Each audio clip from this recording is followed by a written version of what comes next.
చంద్రబాబు నాయుడు గారు ఈ రాష్ట్రానికి చేస్తున్న అన్యాయాన్ని ఆపడానికి వేదిక మీద కూర్చున్న నిరాహార దీక్ష చేస్తున్న అందరికీ నమస్కారాలు.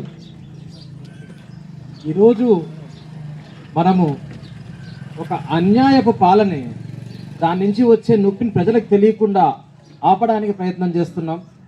అదే కాకుండా వాళ్ళు ఎలా మోసపోతున్నారో, ఎలా వాళ్ళు దగా పడుతున్నారో వాళ్ళకి తెలియజేసే ప్రయత్నం కింద ఈ నిరాహార దీక్షలు చేస్తున్నాం.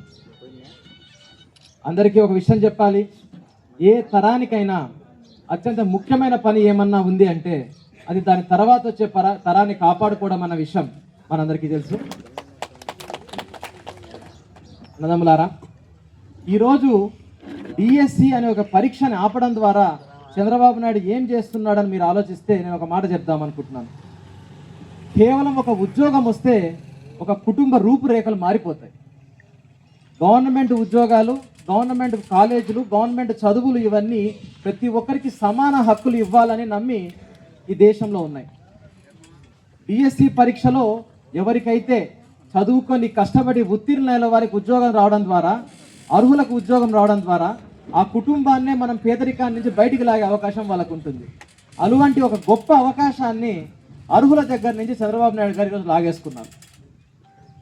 మీరందరూ కూడా గుర్తించాలి, అతని కింద పనిచేసే గుంపులకి లేకపోతే అతని కింద పనిచేస్తున్న నాయకులకి అతను ఉద్యోగాలేమి ఇవ్వట్లేదు.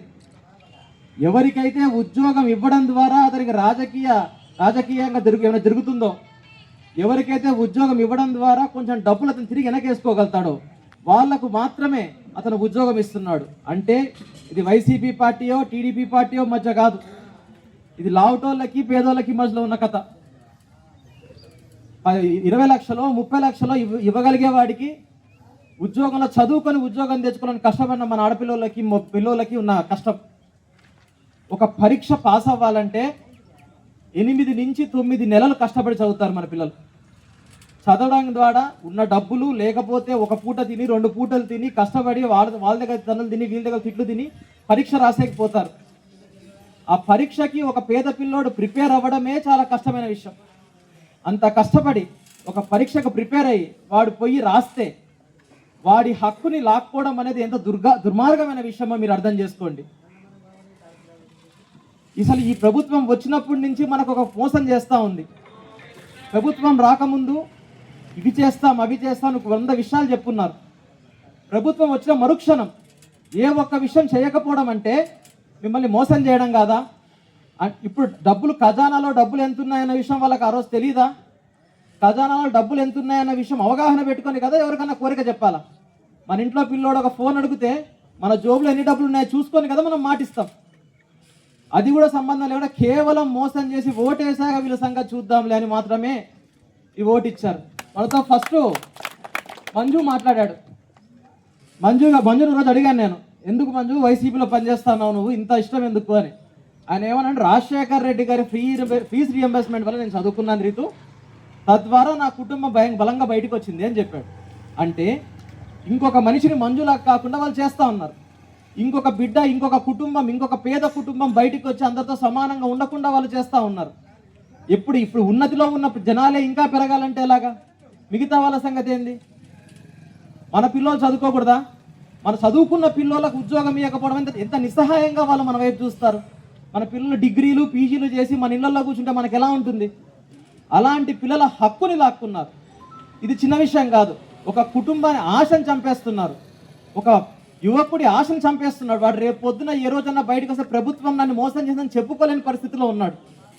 కాబట్టి ఇదే మీరు ఢిల్లీలో చూసినారు. ఢిల్లీలో కూడా ఏమీ కాదు, ఒక హక్కుని లాక్కున్నారన్న విషయానికి కొట్లాడినారు. దానికి రాజీనామా ఎందుకు చేయమన్నారు? ఒక తప్పు చేస్తే మనం ఎవరన్నా తప్పు చేస్తే వాడిని మనం అడగాల, ఎందుకు తప్పు చేసినావు, ఎలా తప్పు జరిగిందో అడగాల. వాడికి తెలియకుండా తప్పు జరిగితే వాడికి ఏదో విధంగా ఒక పనిష్మెంట్ ఇవ్వాలా. అప్పుడు కానీ వేరే మంత్రో వేరే ఉద్యోగమో వేరే విషయం జరగకుండా ఉంటుంది. ఇప్పుడు ఈ డిఎస్సిని మనం వదిలేస్తే, ఈ డిఎస్సిలో జరిగిన అవకతవకలు మనం వదిలేస్తే రేపు పొద్దున ఇంకొక అవకతవక చేసినప్పుడు వాళ్ళు ఏమనుకుంటారు, ఏముంది జనాలు ఎలాగూ పట్టించుకోరు, వాళ్ళ దగ్గర ఉన్న అర్ధ 10 పావులా మనం లాక్కోవచ్చు, ఎలక్షన్లకు ముందు అర్ధ 10 పావులను 10 పైసలు ఆడబెట్టేసి అయిపోయిందని చెప్పొచ్చు అనుకుంటారు. ఇది మనం ప్రభుత్వానికి బలంగా చెప్పాల్సిన రోజు. అకౌంటబిలిటీ అంటాం. అంటే ఎవరైనా ఏదన్నా పని చేస్తే ఆ పని చేసిన వాడికి దాని మీద బాధ్యతగా ఉండడం. ఈరోజు ఇంతమంది విద్యార్థుల, ఇంతమంది కుటుంబాల రేపొద్దున ఆర్థిక పరిస్థితి ఎలా ఉండాలో దాన్ని డిసైడ్ చేసే ఎగ్జామ్ని ఒక చిన్న చిన్న తప్పులో థర్డ్ క్లాస్ ఎంప్లాయీస్కి ఇవ్వడము, థర్డ్ పార్టీ బయట ప్రైవేట్ వాళ్ళకి ఇవ్వడం, ఇన్ని విధాలుగా మనల్ని మోసం చేస్తే దీనికి బాధ్యత తీసుకోవాల్సిన అవసరం ఉందా లేదా?